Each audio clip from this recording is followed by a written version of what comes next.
what it is today and the hope of a better tomorrow. Roland Lim, CNA, Hong Kong.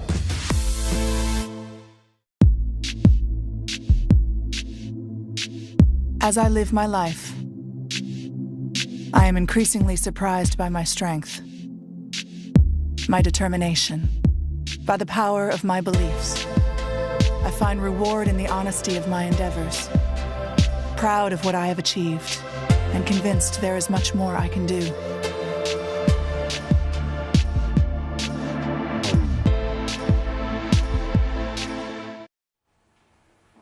This is Asia Tonight.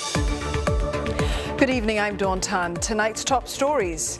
A defiant Aung San Suu Kyi vows her party will live on as long as the people of Myanmar support it. The ousted leader has made her first in-person court appearance since the February coup. The WHO calls on nations to ensure at least 10% of their populations are vaccinated by September. Members of the UN Health Agency are planning for the next big pandemic. India's official COVID-19 death toll now exceeds 300,000. One of the worst-hit cities, Mumbai, is already preparing for a third wave. A boost for Japan's sluggish inoculation drive 60 days from the Olympics. Mass centres that can vaccinate thousands a day open in Tokyo and Osaka. But will it be enough? New zones and a dedicated facility. Singapore's Changi Airport takes steps to strengthen COVID safeguards for staff and passengers.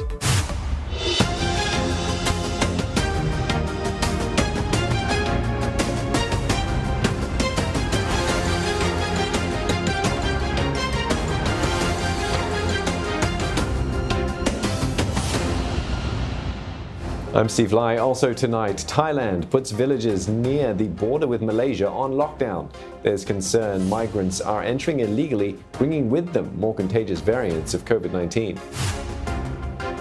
And Singapore approves a 60-second COVID-19 breathalyzer test. I'm Elizabeth Neo with your Asia Business Update. Bullish on bullion, gold prices near a 4-month high. Plus, small businesses in Hong Kong pin their hopes on vaccinations to get the economy going again.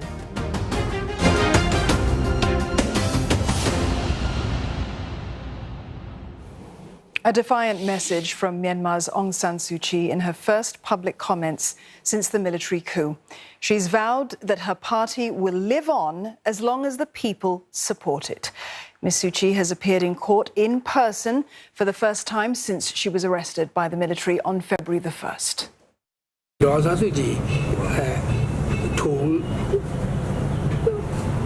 the lawyers to tell the people that she cared for the people, and one thing she said is that her party grows out of the people, and wherever the people is, there must be, and there is necessarily be the party. The party may exist wherever the people is, she said. Leong Wai Kit joins us live now for more on this story. Wai Kit, why has the military only now allowed Ms. Suu Kyi to appear in court in person?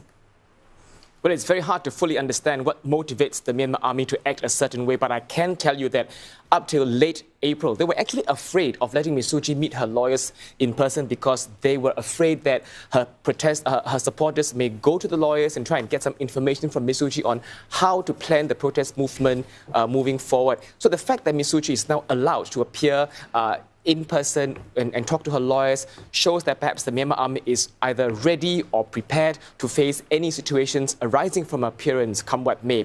I must also point out several key developments that have arisen leading to her appearance today. One, this comes amid heightened tensions between the Myanmar army as well as the armed groups and civilians who have taken up arms to fight the military. And two, this is exactly 1 month since ASEAN came together to discuss Myanmar and the way forward.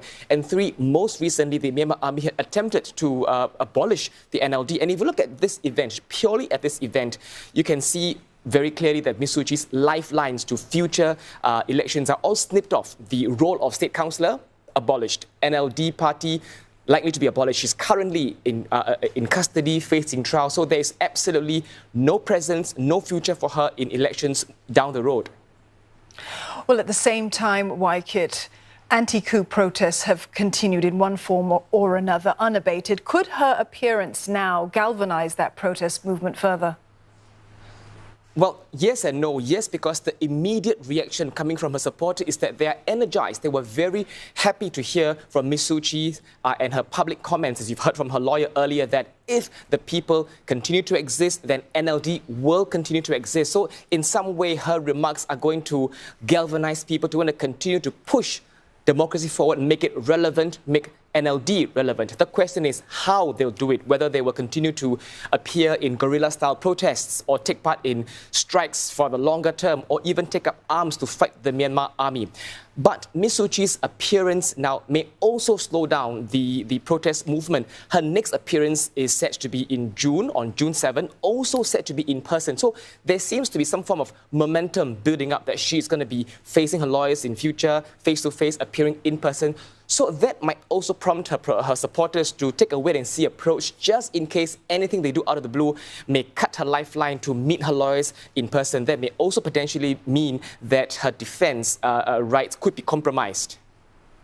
Waikit, thank you. Leong Waikit there with the latest. The World Health Organization has urged nations to vaccinate at least 10% of their populations by September. It's warned that the pandemic is even more dangerous in its second year. The call comes as member states plan for the next big pandemic at the UN Health Body's annual assembly. Sprinting to our September goal means we must vaccinate 250 million more people in low and middle income countries in just 4 months. Reform of the WHO is also dominating discussions this year. Member states want the organization to be given more funding and powers. L'Organisation mondiale de la santé doit être le cœur, la boussole de notre santé globale. Cette organisation doit être à la fois robuste en temps de crise, suffisamment agile pour réagir en urgence, solide face aux polémiques.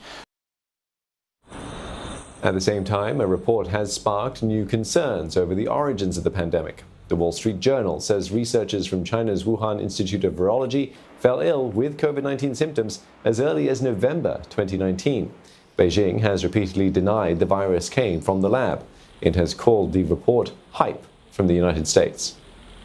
Stuart Smith joins us live from Brussels for more on this. Stuart, a massive global effort would be needed to reach this vaccination goal of 10%.